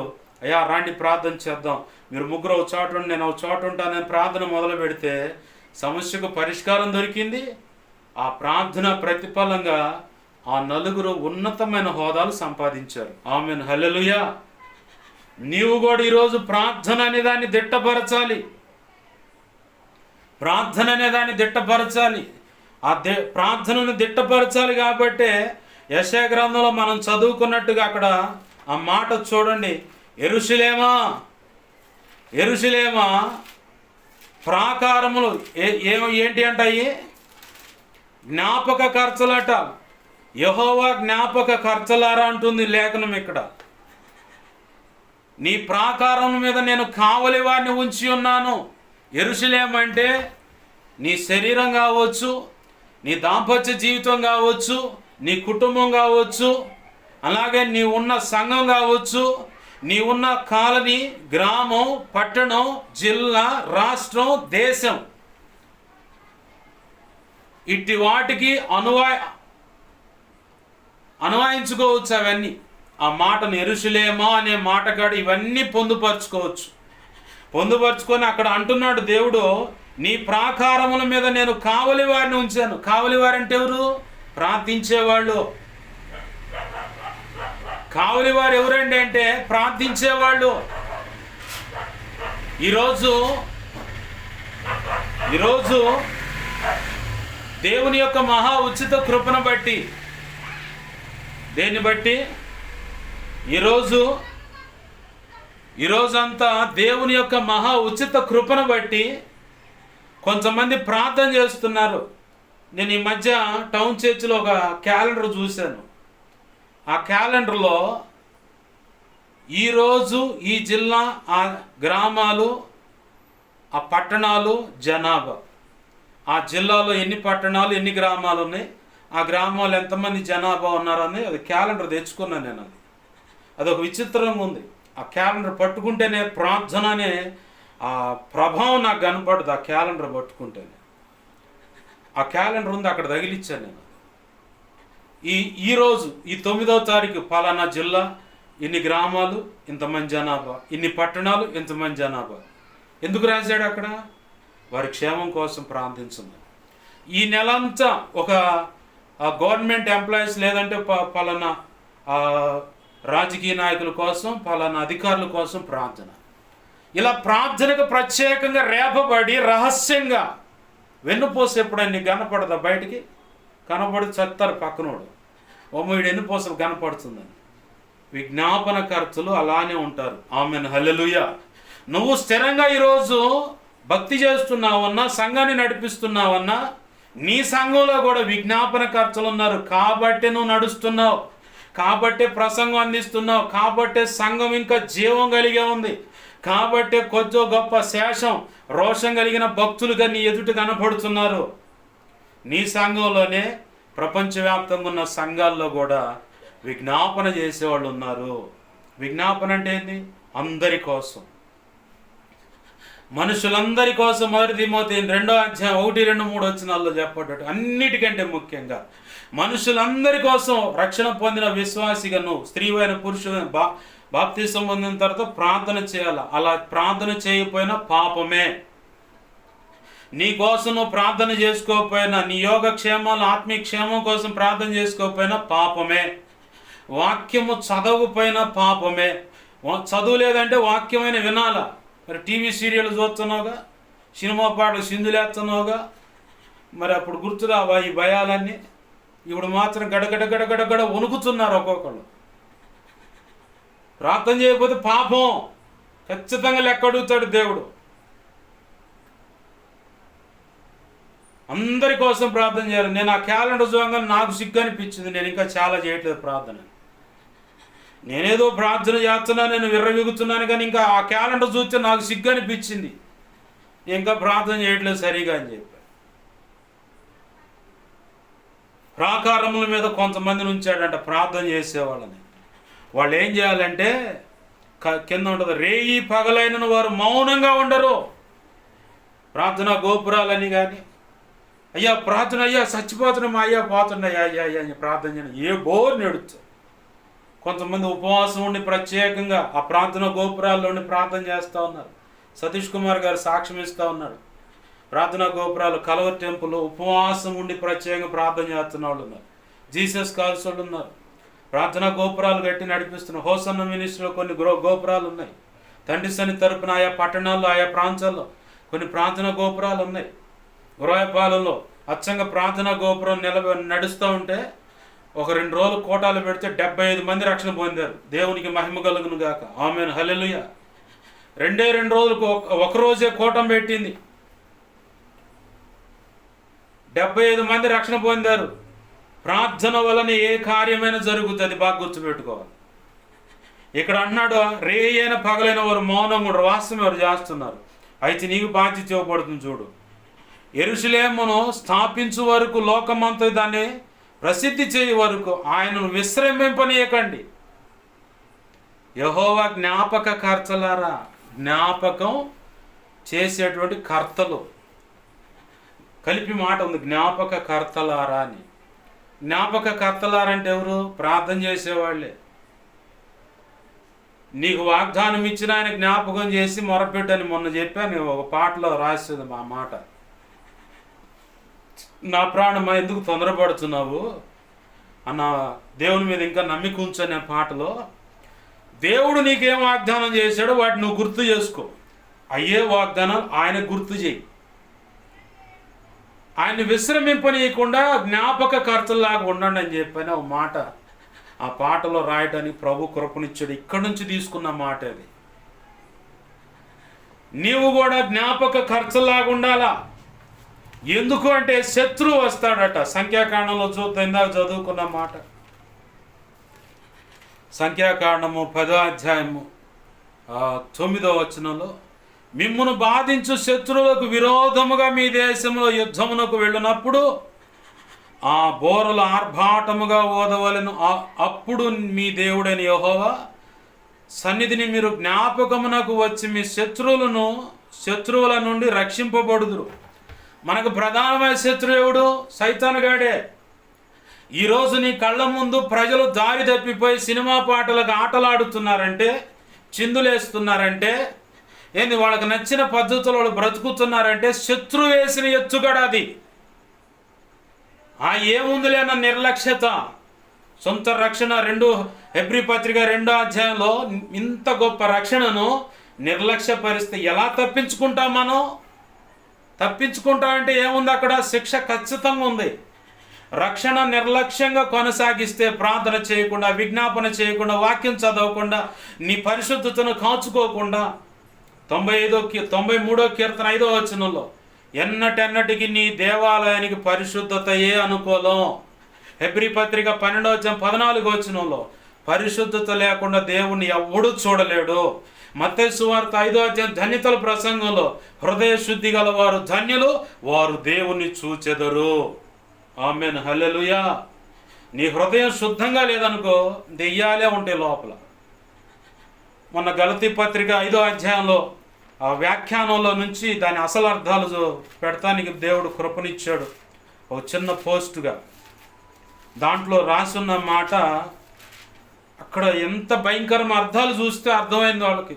తప్పుడు బోధలు కూడా, తప్పుడు సాక్ష్యాల బలికి, క్రోధం, కక్షలు, భేదాలు కలిగించే అభిప్రాయాలని.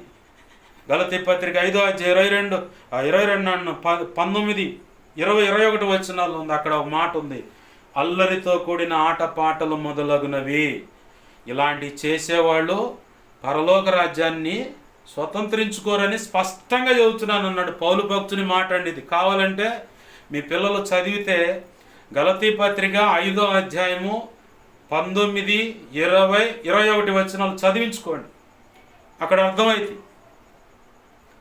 అల్లరితో కూడిన ఆటపాటలకు చిందులేసేవాడు రక్షణ పొందుంటే పొర్రపాటును కూడా పరలోకానికి రాడు అని చెబుతుంది. దేవాలయానికి వచ్చి దేవుడా దేవుడా అంటూ నువ్వు ఎడ చేయాల్సిన వ్యవహారం ఎడ చేస్తా ఉంటే నీకు ఎప్పుడు చూసినా కష్టాలు, కన్నీళ్లు, అవమానాలు, నిందలు, వేదనలు, ఇరుకు, ఇబ్బంది, ఇక చేదల చండాలం, సత్య బాగుండు అనే పరిస్థితికి కూడా వెళ్తాను. దయచేసి బ్రతుకును మార్చుకోండి, పద్ధతులు మార్చుకోండి. నా మటుకు నేను ప్రార్థనే చేస్తా. చెబితే వినరన్న సంగతి నాకు తెలుసు, ఆ సంగతి దేవుడికి కూడా తెలుసు, ఆ సంగతి దేవుడికి కూడా తెలుసు.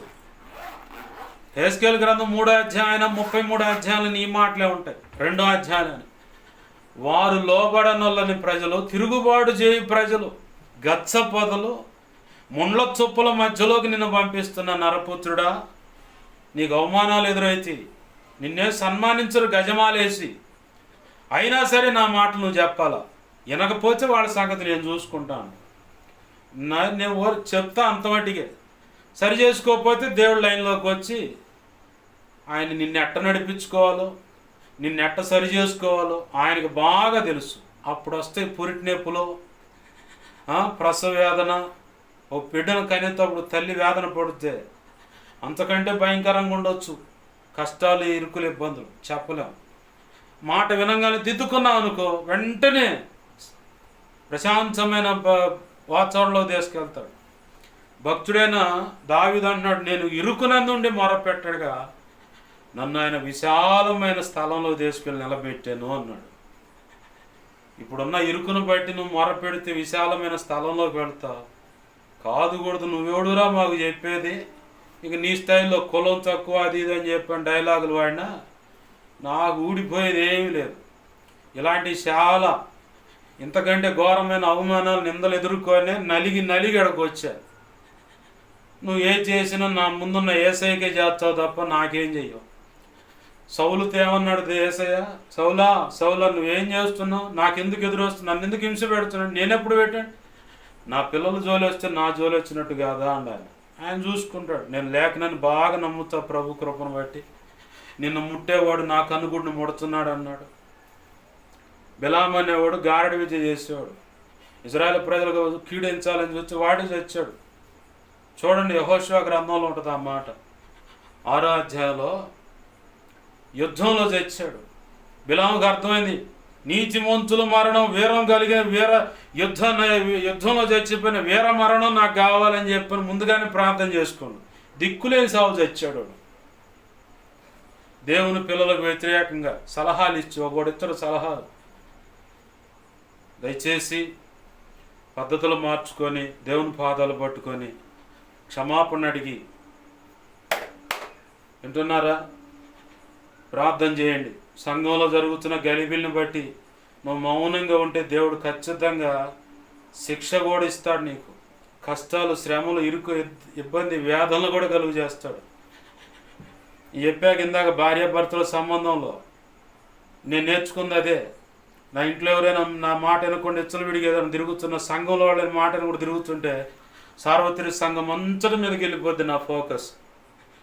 పలానా చోట ఎవరో మొత్తానికి ఇట్లా ఎదురు తిరుగుతున్నారు ప్రభువుకి, ముందుగా వాళ్ళని సరిచేయ ప్రభు అని చెప్పి ప్రార్థన చేసుకుంటా కూర్చుంటా. రండి ప్రార్థన చేసుకుందాం, దేవుని పాదాలు పట్టుకొని క్షమాపణ అడుగుతాం. యేసయ్య అన్నాడు, కనికరాన్నే కోరుకుంటున్నా, కఠినాన్ని, ప్రాణాన్ని కోరట్లేదు. దిద్దుకొని ఆయన వైపు తిరిగితే క్షమించడానికి సిద్ధంగా ఉన్నాడు. క్షమించబడి కనికరం ద్వారా అంగీకరించబడతావు. నీ మొండి వైఖరితో ఇక ఆయన చేయాలనుకున్న శిక్ష ఇదంతటికీ నీవే మూల కారకురాలువి, కారకుడు అవుతావు, అది నీ ఇష్టం. రండి ప్రార్థన చేసుకుందాం. ప్రేమగల మా కన్న తండ్రి యేసయ్యా, నీకు వందనాలు, కృతజ్ఞతాస్తుతులు మా ప్రభువా. అయ్యా, మీరు ఇచ్చిన 3 లేఖనాలను బట్టి నీకు స్తోత్రాలు. ఫీనెహాస్ వలె రోషం కలిగి పరిహారం చేయటానికి మోకాళ్ళేసి ఉపవాసం ఉండి సంఘంలో కలుగుతున్న గలిబిలి, మొదటిగా ఇదిగో యేసయ్యా, నీ నామానికి అవమానం వస్తుందని, సంఘానికి చెడ్డ పేరు వస్తుందని, దైవజనుడు తలవంపులు వస్తాయని, అయా ఇలాగా ఫీనెహాస్ లాగా రోషం కలిగి ప్రార్థనలో ఉండాలని సెలవిస్తున్నాం. రెండవదిగా బండ సందుల్లో ఉండి మొర్రపెట్టేవారు, ప్రాకారాన్ని దిట్టపరిచేవాళ్ళు ఎవరని చెప్పని దేవా వారి కోసం వెతుకుతున్నా అంటున్నావు.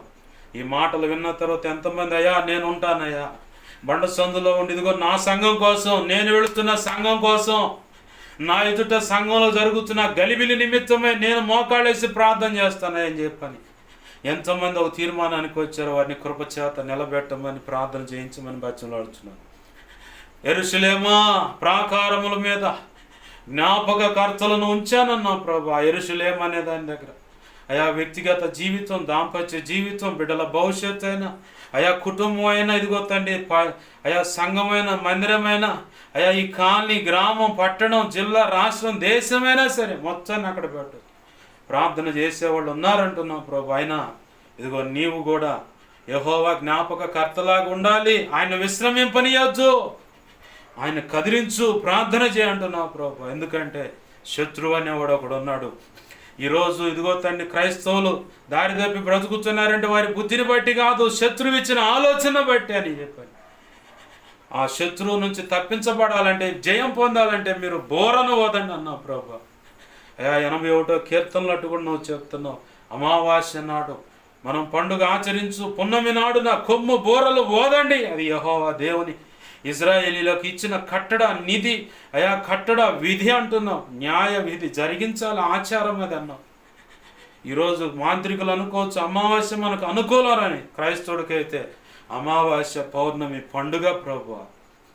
గ్రహణాలైన ఏవైనా మాంత్రికుడికి అనుకూలం కావచ్చు, కానీ క్రైస్తవుడికి మాత్రం అవన్నీ దేవా అన్ని విధాల అనుకూలమే. లోకం అంటుంది గర్భాలయాలకు అయా సూర్యగ్రహణం, చంద్రగ్రహణం అన్నప్పుడు మూతలు వేస్తారు. ఆదివారం అమావాస్య అంటే మూత వేసి ఆ అమావాస్య గ్రహణాలు దాటిపోయిన తర్వాత శుభ్రం చేసుకుంటారు. ఈ లోపల మాంత్రికులు వాళ్ళు చేయాలనుకో వాళ్ళు చేసుకున్నది ఆ రోజు వాళ్ళకు పండుగ. కానీ క్రైస్తవులకు అయితే ఏమీ ఉండదు, ఏ ఫరక్ ఉండదు ప్రభు, ఏ మాత్రం తేడా ఉండదు. ఎందుకంటే వాటన్నిటిని కాలాలు, వాటి నియమాలు, నిర్ణయాలు అన్నవి స్పష్టంగా మానవులకు తెలియాలనే చంద్రగ్రహణమైన, సూర్యగ్రహణమైన, అమావాస్యైన, అయా ఇదిగో తండ్రి పౌర్ణమైన నువ్వు నిర్ణయించావు. అదైతే క్రైస్తవుడు స్పష్టంగా తెలుసు, మాంత్రికుడికి అర్థం కాదు. దాన్ని ఆధారం చేసుకుని ఏదో చేద్దాన్ని లక్షల రూపాయలు దండగ చేసుకున్న వాళ్ళు ఉన్నారు, చివరికి ప్రాణాలు కూడా పోగొట్టుకున్న వాళ్ళు ఉన్నారు. కొంతమంది మాంత్రికులే చచ్చిన వాళ్ళు కూడా ఉన్నారు. కానీ ప్రభువా మేమైతే నీ కృపను బట్టి క్షేమంగా ఉన్నాం. నీకు స్తోత్రాలు, నీ కృతజ్ఞతాస్తుతులు. మీరు అందించిన నీ మాటలు మా హృదయాల పదిలపరచండి. అనేక పర్యాలు నెమరవేయటానికి సహాయము చేయండి. మాటలను గుర్తు చేసుకుంటూ దేవా దేవా దేవా దేవ ఫీనెహాస్ లాగా రోషంగా కదలాలి. బండ సందులో ఉండి ప్రార్థన దిట్టపరచాలి ప్రభువా.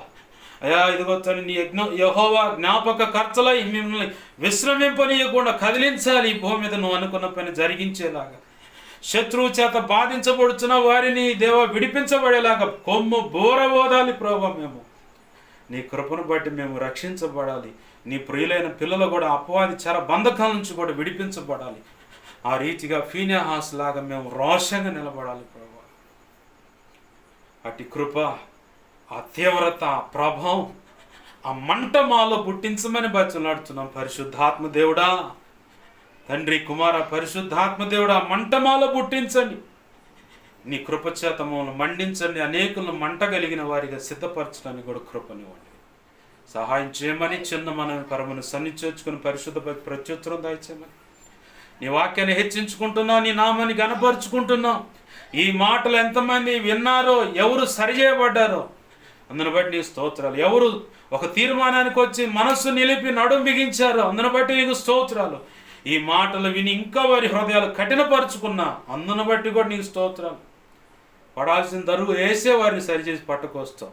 నాకు తెలుసు ప్రభువా, నీ చేతులకు సమస్తాన్ని అప్పజెబుతూ కృతజ్ఞత స్తుతులు చెల్లిస్తూ 2 తిమోతి 1:12 ప్రకారం నన్ను మమ్మల్ని చేతులకు అప్పజెప్పుకుంటూ నీ వాక్యాన్ని హెచ్చించుకుంటూ ఈ వారంలో ఉన్న సంఘ క్రమాలన్నీ దీవెనకరంగా ఆశీర్వాదకరంగా జరిగించును మాత్రం మహిమ పొందమని బతిమలాడుతూ మా ప్రియుడు మా రక్షకుడైన యేసు నామములోనే ప్రార్థన సమస్తం పొందుకొని నేను మహింపరచుకుంటూ నన్ను మమ్మల్ని చేతులకు అప్పజెప్పుకున్నావు మా కన్న తండ్రి, ఆమేన్.